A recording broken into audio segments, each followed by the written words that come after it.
north, it is the Central Asian republics.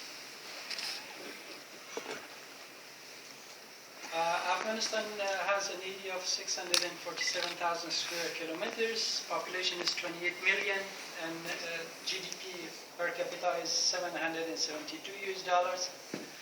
And the government budget that goes to health is about 4.2%, and life expectancy at birth is 62 and 64 for men and women.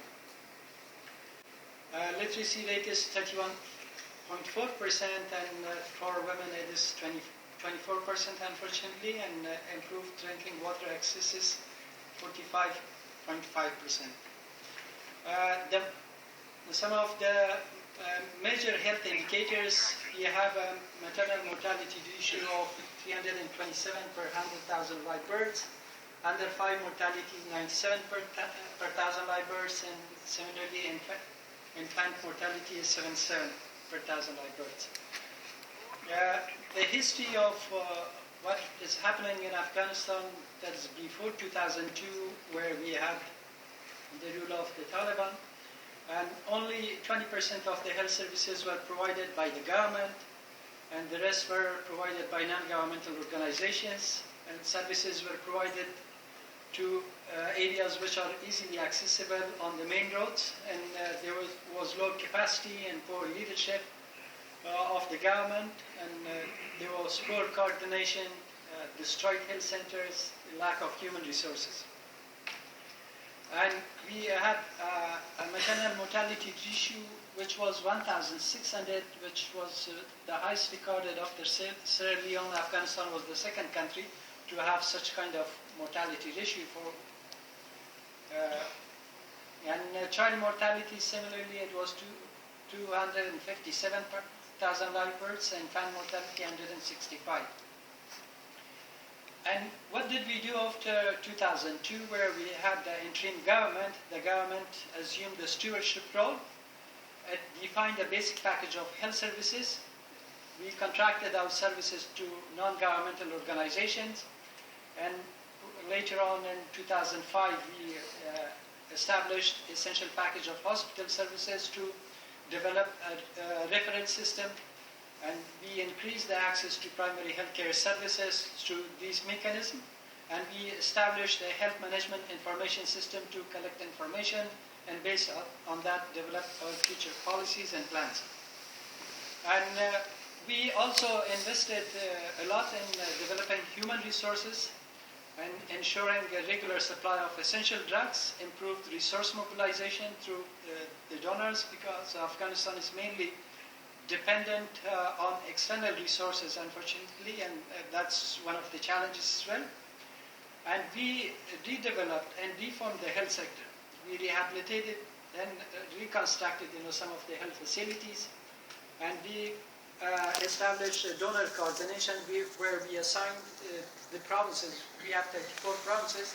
We assigned them to the donors. Like there were 13 provinces which will be the service delivery is supported by the USAID. Similarly, 11 provinces by the World Bank, and another 10 provinces by the European Union. They are the major donors for it. So through contracting, here's a list of the coverage of contracting. By the way, this does not mean that this percentage of people have access to health services. This is just the people living in those provinces have the coverage for contracting has increased. The need was there, and why we started contracting, there was a dysfunctional public system, there was weak governance, small unregulated private sector, and political interest was towards curative care. The BPHS, or the basic package of health services, we established a task force, and we made a decision tool, and that there was a criteria that the services or intervention that have proven effectiveness. That was as it was mentioned in one of the presentations, that we need not create the wheel, there was evidence, of some effective interventions. Secondly, how can we scale it up to the national level? Third one was it should be equitable, and the last one, how can we sustain it? And we also did a national health resource assessment that was in 2002, based on which we identified the number of health facilities and the human resources for health. And we had the support of partners. We worked together with the partners, developing partners, and that's how we agreed finally in 2003 on a basic package of health services for Afghanistan. I have contracting works in Afghanistan. Basically, this slide shows how it is structured. We have the health posts, the small dots you see on the slide, and which are staffed by community health workers, which are volunteers. And then we have the basic health center, comprehensive health center, and a district hospital, and there are linkages, two-way referral among these health facilities.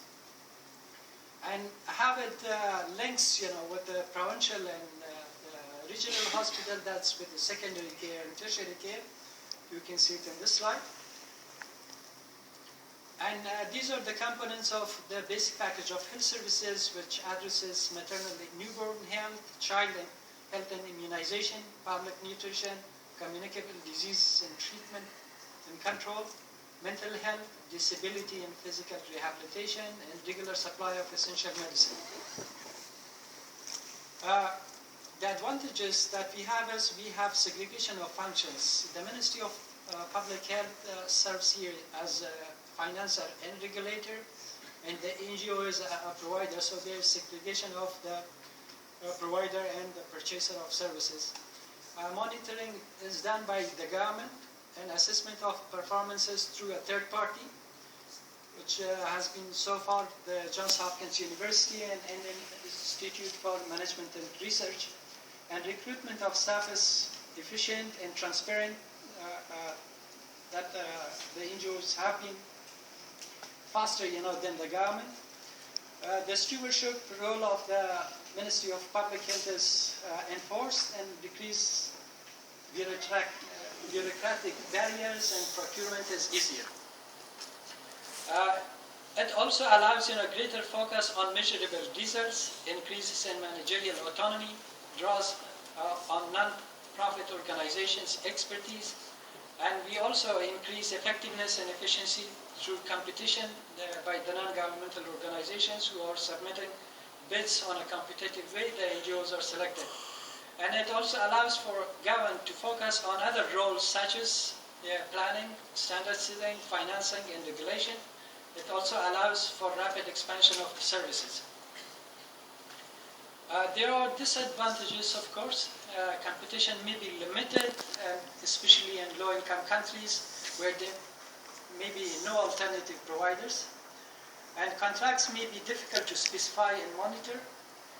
Management costs may wipe out the efficiency gains, and contracting may fragment the health system.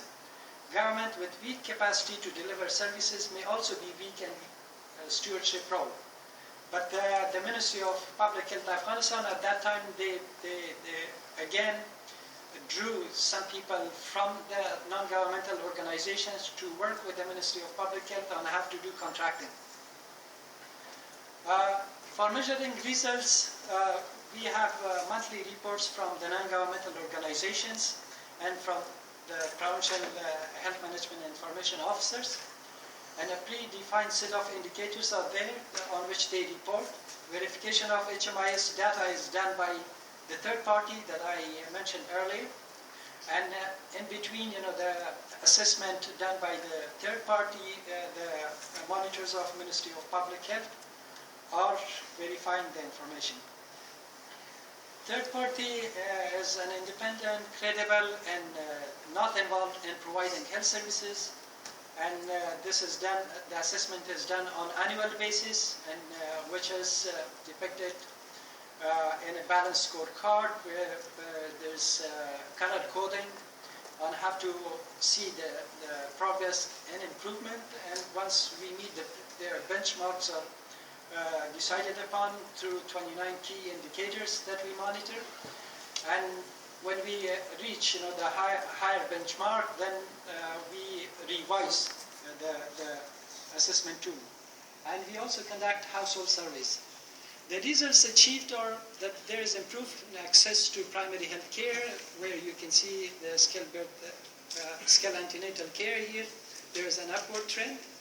Similarly, maternal mortality ratio has decreased from 1,600 per 100,000 live births to 327 over time. And reduction in infant mortality and under 5 mortality, you can see it in the slide.